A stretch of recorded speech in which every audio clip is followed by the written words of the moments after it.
Okay, happy birthday, Henry, nu știu, I don't know, he's Belgian, he was Belgian. Henri van de Velde, although he's on Wikipedia, his name is, pronounced in a Dutch way, as you can see. Henri Clemens van de Velde, born on the 3rd of April, 1863. So he was 14 years older than Le Corbusier and died in 1957. Was a Belgian painter, architect, interior designer, and art theorist. Together with Victor Horta and Paul Hankar, he is considered one of the founders of Art Nouveau in Belgium. He worked in Paris with Samuel Bing, the founder of the first gallery of Art Nouveau in Paris. Van de Velde spent the most important part of his career in Germany and became a major figure in the German Jugendstil, which is the German translation of Art Nouveau. He had a decisive influence on German architecture and design at the beginning of the 20th century. So, born almost a little bit later than mid-19th century and died a little bit later than mid-20th century. This was the man. And he studied initially painting. Then I think with his wife, he became interested in interior design, but he was constantly painting. He was essentially a painter, but he built a lot. And he even built the first building where the Bauhaus school was. Before Walter Gropius built his well-known building, but I think the building by this gentleman, rather elegant, Henry van de Velde, is in no way inferior to the building by Walter Gropius. I hope I have images of that building. Henry van de Velde.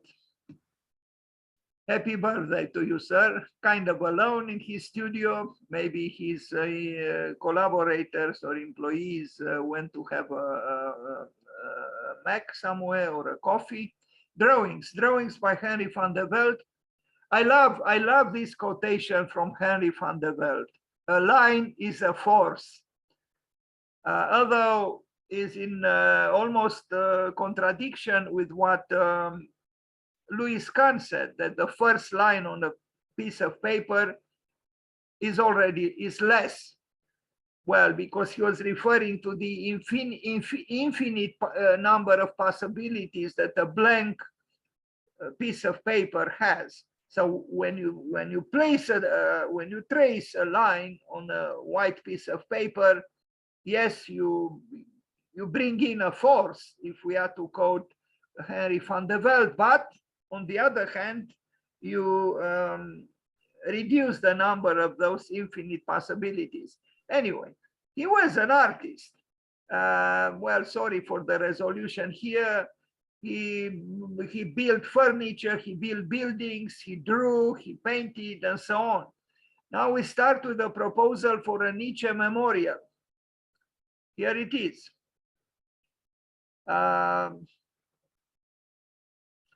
Yeah, I don't know. I mean, yes, of course, many artists, not just artists, were very moved by Friedrich Nietzsche because the exuberance of this philosopher is indeed intoxicating. And I think in my naivete that perhaps at least in the art schools, Friedrich Nietzsche should be read very carefully and maybe even, have the students read him, in a mandatory way, because he is nourishing. He's a very nourishing philosopher. Philosophers in general are not so nourishing because they are very analytical and logical and rather dry and systematic. But this was not the case of Friedrich Nietzsche. He also built, I think, Van de Velde, the interior of the archive, the Nietzsche archive. Will arrive there. That is, if I don't confound him with someone else, which is also possible. I am lost in the labyrinth of too much information, and I cannot truly call it knowledge. And I'm not good actually at archive or processing information. Anyway, here he is drawing. As he was very inspired by Vincent van Gogh, and indeed, who wouldn't be? You know, that incredible, almost Christ-like figure in painting, Vincent van Gogh. By the way, Vincent van Gogh, I don't know. I mean, you know, he cut his ear at one moment, and there is even a website with that name, the cut ear or something like this. But what I want to say is that I reflected on that, and I know that what happened was on that night when he cut his ear, Vincent van Gogh ran after Paul Gauguin, his good friend, the brilliant French painter. And just a few meters before he reached him, he turned against himself and he cut his own ear. And then he went with that ear to his girlfriend, well, a prostitute, and offered her his ear as a present or something. But I asked myself, why did he cut his ear? And while I'm a terrible, absolutely terrible reader of the Bible, I remember I read something either in the Bible or about the Bible that the soldier who imprisoned Christ also cut his own ear. And because, I don't know if you know, Vincent van Gogh, before he attempted to start to paint, because he began kind of late, he was a preacher in a mine. He was preaching about God. He was a preacher, a religious worker, so to speak. And I'm sure he knew the Bible very well. So I'm asking myself, what if Van Gogh punished himself for the thought he had of attacking his friend Paul Gauguin, because he had the highest respect and even affection towards Paul Gauguin. I imagine that Vincent van Gogh, in his mental hierarchies, placed Gauguin very, very highly. So I'm thinking, because he was an exalted human being, and who knows, maybe he even drank that evening, and he had the tumultuousness of a great soul, tormented, very tormented. So he ran after Gauguin, and just meters away from him, turned against himself and cut his own ear. So this is just maybe a crazy interpretation. I try to find some kind of a explanation for this incredible, sad, very sad happening. Anyway, back to Henry van der Velde, who was influenced by Vincent van Gogh, and you are going to see some paintings that show it clearly. He was also influenced by the Pointillists, Paul Signac, and Seurat. Very interesting and complex man, Henry van der Velde. You see, he did interior design, he did paintings, he built buildings. I mean, we look at this rendering and we say, wow, it's almost a cosmic kind of an interior with that thing above, that skylight. Architecture. I don't know what this means, and I don't even attempt to read it. 1895, 1896. First private residence in Belgium. Here it is. Yeah, it is 130 years or so old, but it still has some vigor, some force. Talking about line is a force. You could also say about a good building is a force. And I think it's a good building. Yes, it doesn't have a flat terrace. Doesn't have a terrace jardin, but it's still a vigorous, interesting building, and with some unconventionalities here, I would say, besides, the more common forms that he employed. He remained until the very end, an architect with a little bit difficult to pin down, exactly because he, interpreted various programs and various styles in his own personal way, and a very seminal and interesting man, really, Henry van der Velde. I myself would need to spend some more time studying him, just as he studies there in his solitude, something there, maybe a drawing or a writing.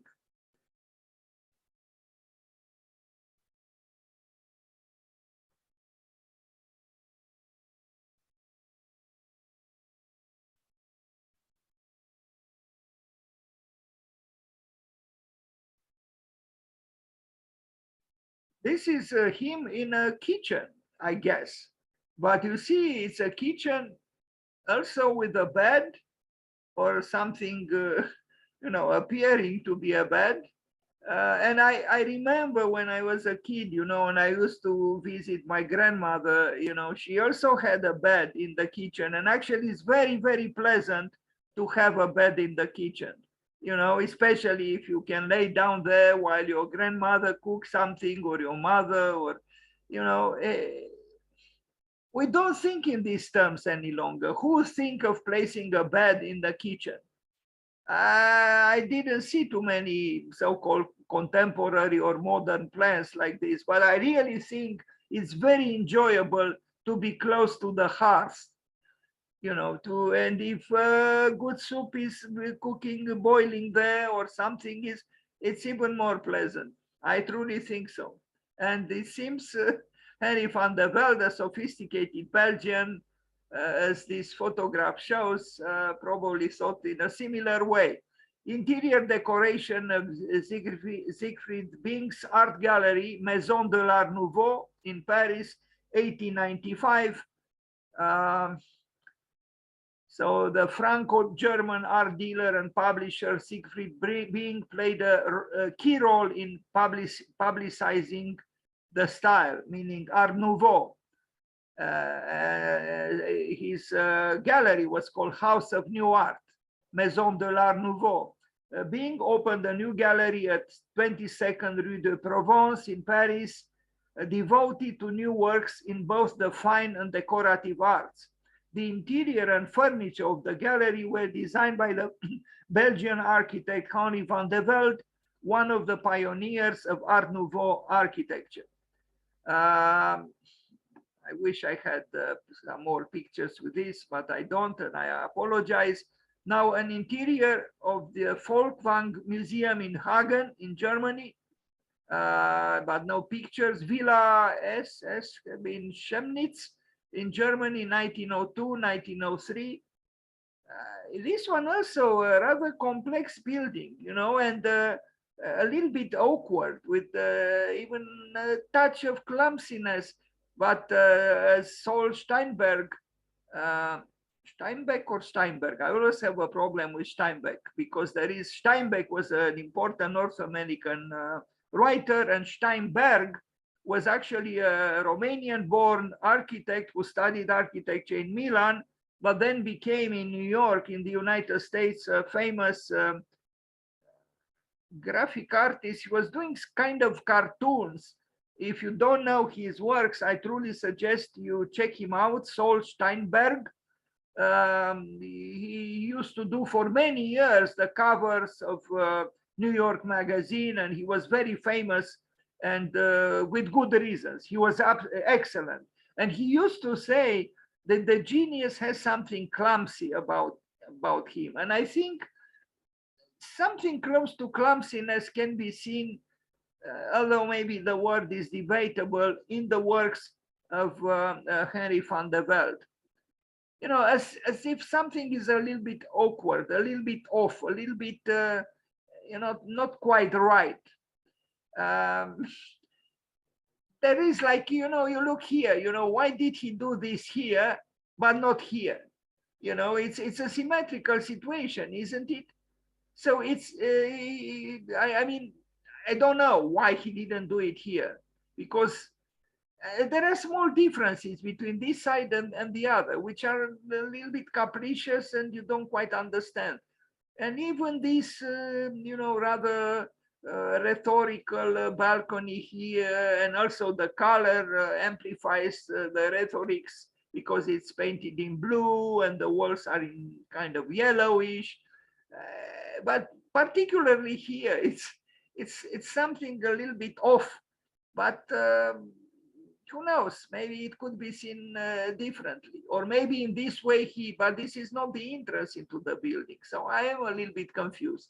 Anyway, he was an excellent architect, and you see even the interior is has a certain drama. Is you know, it's not an interior that leaves you indifferent. And it's not quite art modern. Sorry, Art Nouveau.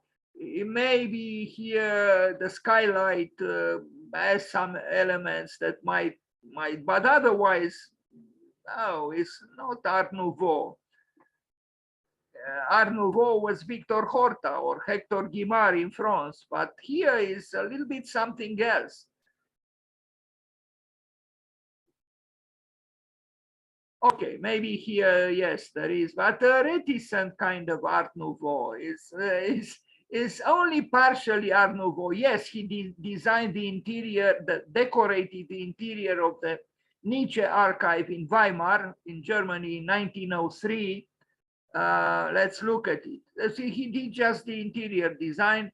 I never understand why we separate, you know, interior architecture from exterior architecture, meaning architecture, as it is called, and urbanism. They should be together. They should all study all things, you know. I truly would give a project for urbanist to an interior designer or interior architect and so on. I would permutate between them because it's the same job. It's architecture. And actually, in urbanism and in interior architecture, the professors are architects. They are not urbanists or interior architects. They are architects. We separate them. Here is the portrait of Friedrich Nietzsche. I admire Nietzsche very much. Yeah, this is the archive in Weimar. And in Weimar, he also built, as I said, the first building the Bauhaus had, because before moving to Dessau, I think in 1925, in 1919, the Bauhaus was founded in Weimar. Now, certain things maybe were modified in time in this interior design, you know, carpet and other things. But look at these details, you know, we don't think of such matters any longer because who has the time, you know, to design handles for doors unless you have a very special project. Stephen Hall used to do it, but very few architects occupy themselves with something like this. Now, the Bauhaus University, it wasn't a university, it shouldn't be called a university, but maybe it is such a thing now in the present. I don't know how it is called, but that's the building where the Bauhaus began.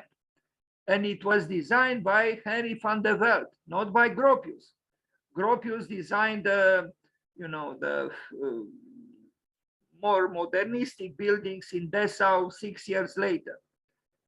I like this building by Henry van der Velde, and really, if I compare it with buildings by Gropius, I wouldn't say that they are inferior. Now, yes, they are not maybe so radical, but not always what is radical is better. Maybe it's my conformist side that talks now. I don't know, but I like this building by Henry van der Velde. A side elevation.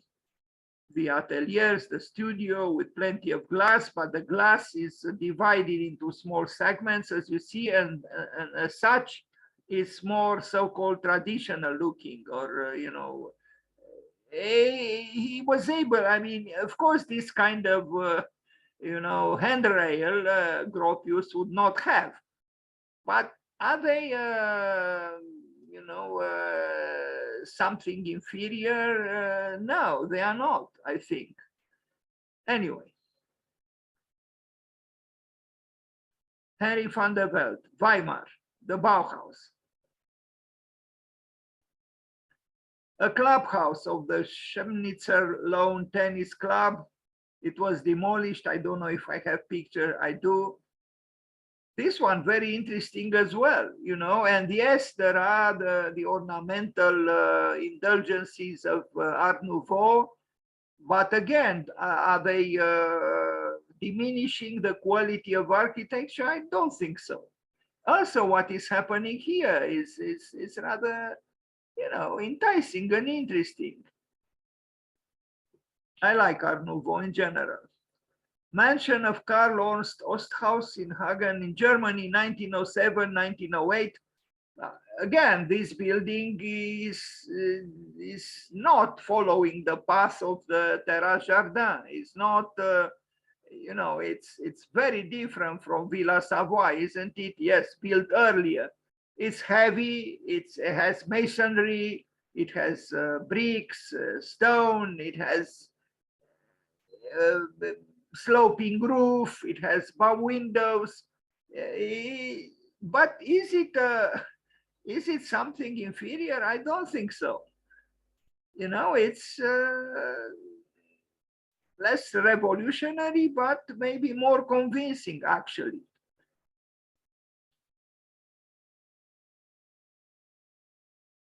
And I think the fact that he was a painter, he was an artist, and we are going to see also some of his paintings, help him, because again, whatever the Homo economicus might say, the relationship between architecture and art always existed. Always existed. That's the truth. And if we neglect this truth, we are diminishing ourselves. Because it's about form, architecture as well. It's not just function. And, the realm of form is the realm of art, of the artist. In some ways, the engineer who I should have paid homage to today, Rahman Khan, was more of an artist than many architects I know. He was. His spirit was that of an artist, although he had a rigor to build the Hancock Tower, which was a revolutionary tower and still is. It still dominates the city of Chicago, although there are other important buildings in Chicago, as you know. So this is in Germany by Henry van der Velde. Another house, his own private residence in Weimar, 1907, 1908. This was built, 12 years before the Bauhaus began to function in Weimar. Well, it's a well-to-do house, of course, but I think the green climbs with happiness on those walls and nobody trims it down. I always say to the students, if your elevation of the building, if the facade doesn't come out well, don't worry, just bring in the ivy and let it do its job. Because I didn't yet see a so-called ugly building which is covered partially or more in ivy. Now, nature doesn't make mistakes, it has a beautiful instinct. I mean, this building would have looked fine without it as well, but with it, it's not less fine now.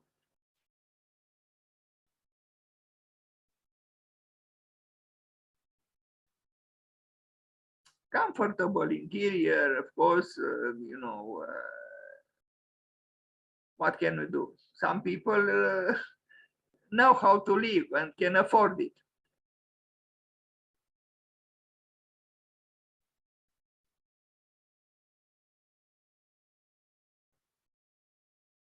A memorial for Ernst in Jena, in Germany, in collaboration with two sculptors, 1909, 1911. So it's a memorial.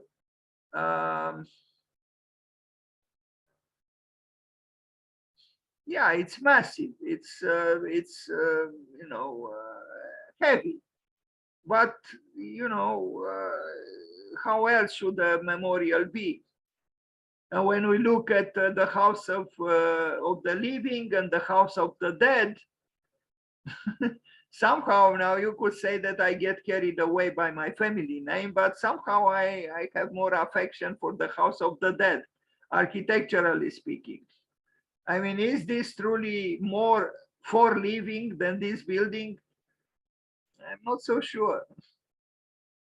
I mean, I would live here too. Probably there are very comfortable apartments, but this one architecturally is richer.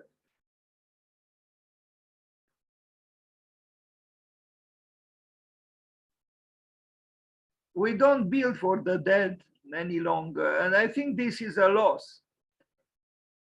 How many architects in the present build for the dead? Not too many, although because of the pandemic and other tragedies, just think of Ukraine, what is happening now there. I think fate and Putin and other things are challenging us to reconsider if we shouldn't again pay more attention to death.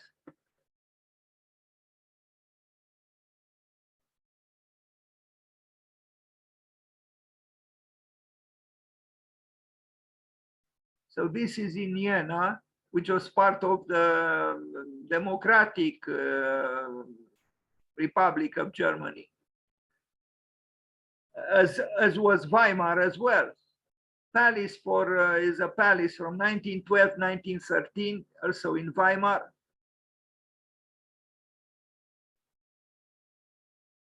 Here it is, and the palace it is. Weimar. Now the Werkbund Theater, there was a tragedy here, that he built this Werkbund Theater, the Deutsche Werkbund exhibition in Köln, in Cologne, in Germany, in 1913, 1914. But in 1914, the First World War started and the building was demolished. And not just the building by Henry van der Velde, but also a great building by Walter Gropius and Adolf Meyer, and also an even more remarkable building, the glass pavilion by Bruno Taut. Great buildings were demolished because the First World War started. And they were demolished just a few months after they were built. So this is the theater that Henry van der Velde built in Köln, in Cologne, in Germany in 1914. It doesn't exist any longer, it's gone. Very sad. Please be kind and turn off the microphone. I hear some noise in the background, if you are so kind, unless you want to say something, please. Thank you. Henry van der Velde, the Werkbund Theater. We have pictures now, but as John Haydock said, in a poem, he lamented that everything in the end becomes a bidimensional picture, black and white or color, but it's just a picture in 2 dimensions. What once was in 3 dimensions or even 4 alive. Please be kind and turn off the microphone, please. So the theater by Henry van der Velde, now another villa, 1913, 1914, also in Germany. Please be kind and turn off the microphone. Otherwise, I stop the presentation right now.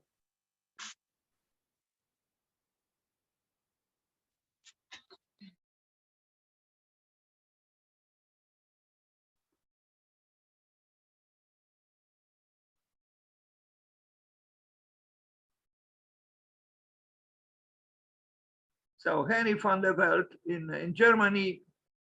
And now, I mean, we begin to know his style, but his style is very composite, is eclectic, is hybrid in a way. But there are qualities in this, you know, if we are to call it hybridity.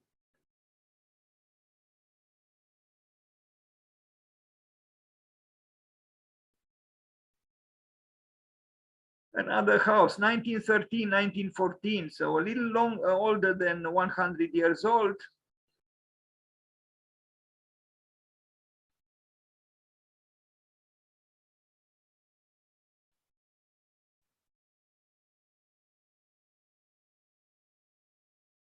La Nouvelle Maison, his own residence in Belgium, more modernistic. So this is 1927, 1928.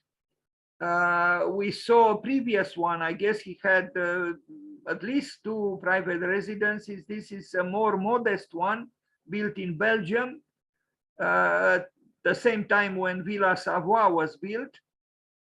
And indeed, if we compare this building with the Villa Savoie, this is not revolutionary, but it has in its asymmetries and even in its awkwardness and modesty, a certain complexity which I find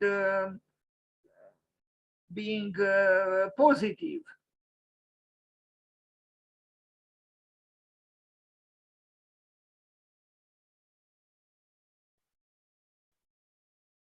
So this is his own house from 1927, 1928. Already the architectural language is simpler compared to the villas that we previously saw. So I guess he allowed himself to be more radical, so to speak, because he built for himself.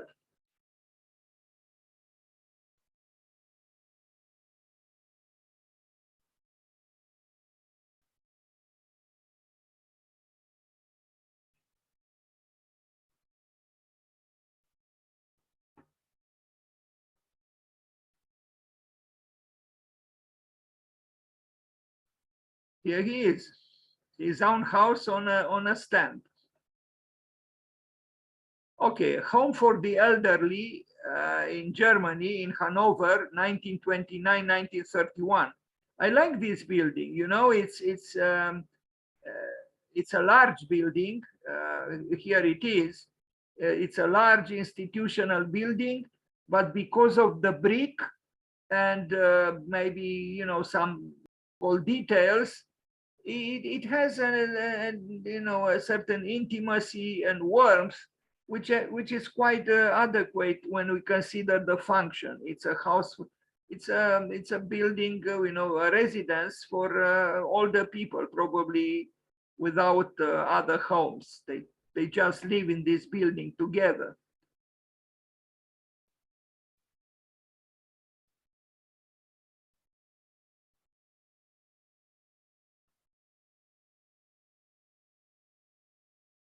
Brick, as always, is an excellent friend, very loyal. Very rarely, no, in fact, I never saw a case where the brick lets us down. No, the brick is a magnificent friend for the architect. A polyclinic and villa landing for this doctor in Belgium, in Ghent, near Ghent, 1933, 1935. Already strikingly white and modernistic, similar to an extent to his own house, but pushing even further the modernistic approach to architecture. This is not any longer Art Nouveau. unless maybe there are some details here and there, but all in all, it's maybe closer to an extent to some kind of a simplified Art Deco, but even that is pushing. Anyway, it's an interesting building, a polyclinic or a small private clinic, and the house of a doctor in Belgium.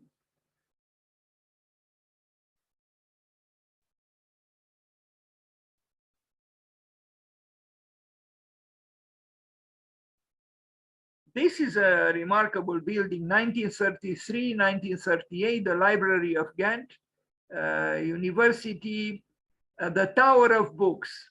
And here it is, and the tower it is, you know, quite emphatically, you know, expressing the quest for the above, that knowledge maybe makes possible.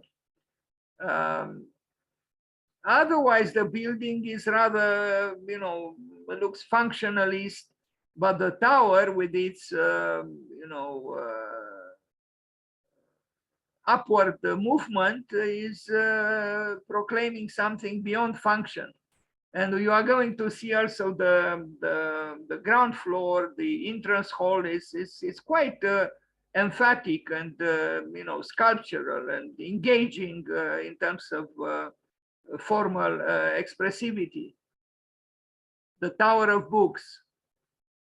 I'm just thinking now, when I look at this tower, I'm thinking, because I already wrote the text, a tower for or a house for Oscar Wilde, for Orson Welles, sorry, Orson Welles. Why? Because this year there are 100 years since the most famous, well, some people think the most famous architectural competition of the 20th century, for Chicago Tribune Tower in Chicago in 1922. So this year is the centennial of that indeed very famous and publicized competition, with huge prizes. All in all, I think the prizes were around $1.5 million, and it was won by an architect I wanted to pay homage to just some days ago, but nobody showed up, and so I didn't. Raymond Hood, North American, and his tower is, you know, in terms of silhouette, not very different from this one. So I'm talking about the Chicago Tribune. But what Raymond Hood did at the top, we see here that the top is different from the rest of the building. You know, you just have the shaft, and then at the top, something else happens.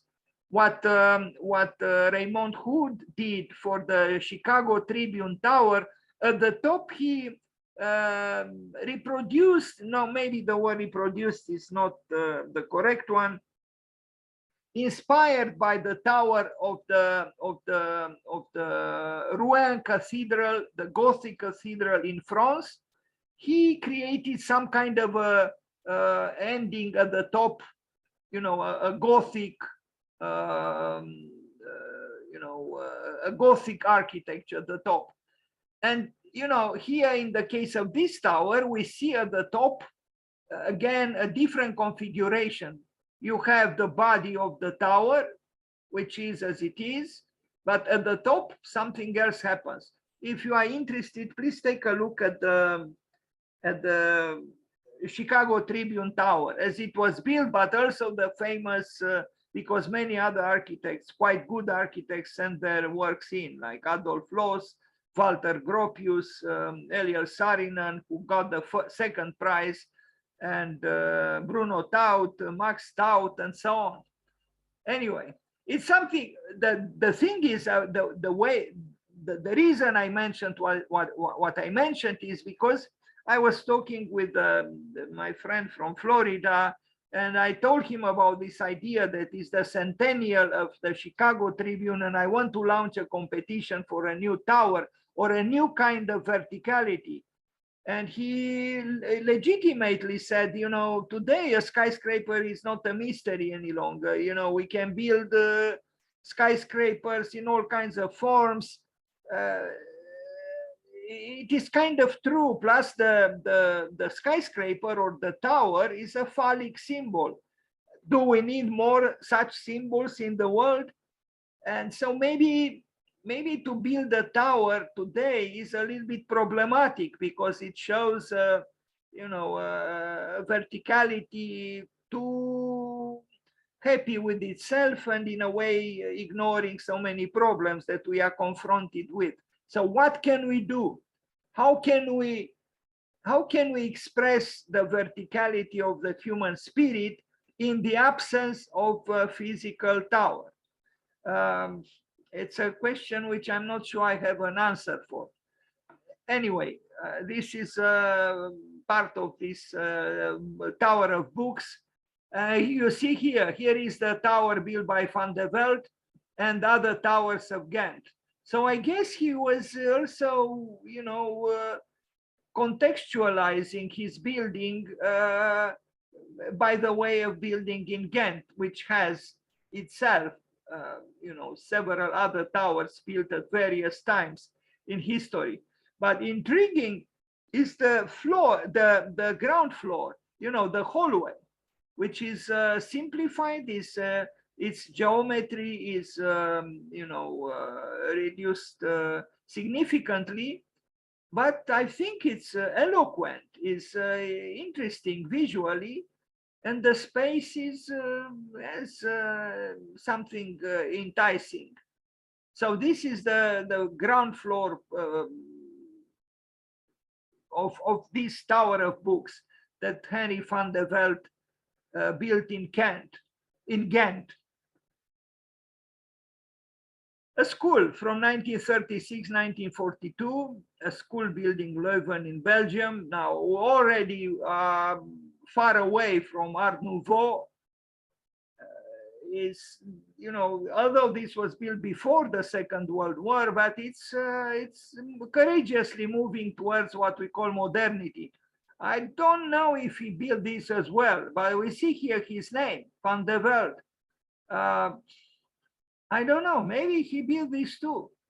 But if he built this, I know he built this part, but if he built this one as well, almost 80, 90 years ago, this would be remarkable, because this almost looks like an international style building by Arne Jacobsen, not someone who was born in the 19th century, in fact, older than Le Corbusier and so on.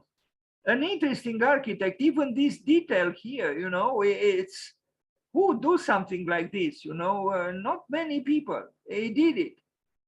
This, strange, supporting column in the corner. Now, the Belgian pavilion at the 1937 Paris Exposition, here it is, of course, with the Tour Eiffel behind. But the building he built is, significantly modernistic, with this kind of curvature that Eric Mendelssohn used to love and build accordingly. Interesting architect, this Henry van der Velde. Train station in this place, Bankenberg, a train station, a small train station, or maybe not so small. What can we say? It certainly is not Art Nouveau. A Belgian building for the 1939 New York World's Fair. Here it is. So this is the Belgian's pavilion at the exhibition of 1939 in New York City, Bells for Peace. Maybe you remember, because I made several presentations about the World's Fair in New York in 1939 with the incredible Trilon and the Perisphere by Wallace Harrison, and then Albert Kahn also built the Futurama. It was a remarkable world exhibition in 1939 in New York City. The Bells for Peace.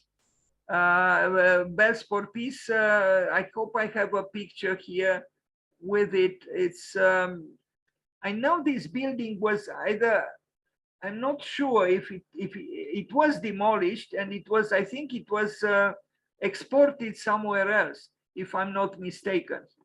I know there are some bas reliefs with pictures of people from different ethnicities, which is a good thing, I think, because in the world there aren't only Europeans and Americans. There are many other people on other continents and other cultures and other times that often we forget. We see here now. It's also true that Belgium had colonies in Africa, and we see here Africans. Congo. Maybe it was a colony of Belgium. But all in all, I think it's important to be generous, or to try to be generous, and remember that the world is not, reducible only to Europe and the United States and maybe Japan. And now, no. In fact, we can learn a lot from other territories and other cultures, other lands, and so on, other mythologies as well, other forms of spirituality, and certainly a lot in the field of vitality. I once saw an exhibition in Paris at Le Musée de l'Homme. I didn't know what the subject matter of the exhibition was. When I entered the large room with the world, it was a large model of the world, and where Africa was, there were many skyscrapers, very tall buildings, and much shorter buildings in North America and Europe and so on. And I just couldn't believe my eyes. I said, how could this be? Africa looked like Manhattan. But what it was actually about, it was a physical depiction of the growth of population. So the poorest parts of the world had the tallest, the highest number of births. So those skyscrapers represented the tumultuous, birth rate of Africa. So isn't it strange? The rich didn't have and don't have any longer, very large families, while very poor countries in Africa had an explosion of the population grew, or it was estimated to grow dramatically.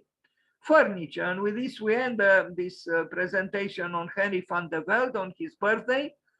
Very finely designed and built pieces of furniture. It helps to be an artist, to know how to handle a curve and to have a sense for sculpture and so on. Look at this desk, it shows artistry. He designed not just the desk, but also the armchair. Henry van der Velde.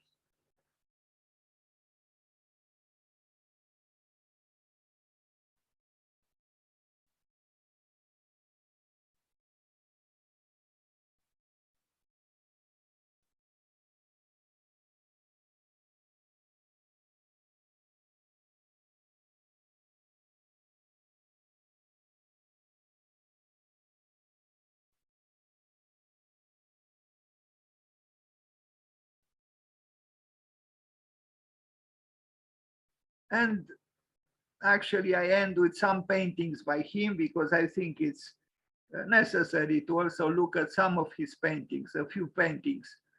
Indeed, he was influenced by the painter he admired immensely, and that is Vincent van Gogh, who was Dutch. Henry van der Velde was Belgian. I understand sometimes there are some conflicts between the Belgians and the Dutch, but culture is supposed to soften the frontiers between countries. So anyway, who wouldn't admire Vincent van Gogh? But he was also influenced, as I said, by the pointillists like Seurat and Paul Signac, and we see that influence in this painting. Here again, there are echoes of Vincent van Gogh.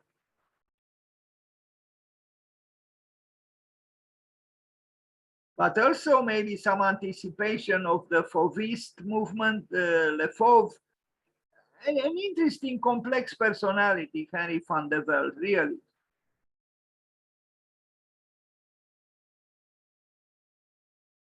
This is actually almost a reproduction of a painting by the Sauer by Vincent van Gogh.